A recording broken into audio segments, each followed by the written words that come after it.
ఉచిత బస్సు సౌకర్యం మంగళగిరి నగరపాలక సంస్థ పరిధిలో పెద్దదైన గాలిగోపురం మనం చూస్తున్నాం.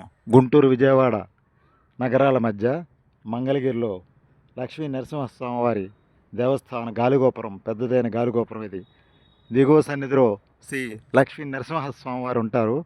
ఎగువ సన్నిధి అంటే కొండ మీద, మంగళాద్రి కొండ మీద పానకాల స్వామివారు ఉంటారు. శ్రీ స్వామిని దర్శించడానికి మెట్ల మార్గం ఉంది, ఘాట్ రోడ్డు ఉంది. ఆ ఘాట్ రోడ్డు పైకి ఆటో సర్వీస్ కూడా ఉంది.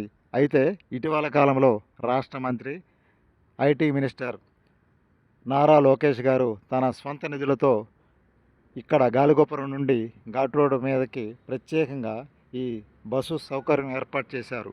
ఉచిత బస్సు సౌకర్యం ఘాట్ రోడ్ మీదకి మంగళగిరిలో మనం చూడొచ్చు. భక్తులు, ప్రజలు అందరూ కూడా ఈ బస్సు ద్వారా స్వామివారిని దర్శనం చేయవచ్చు.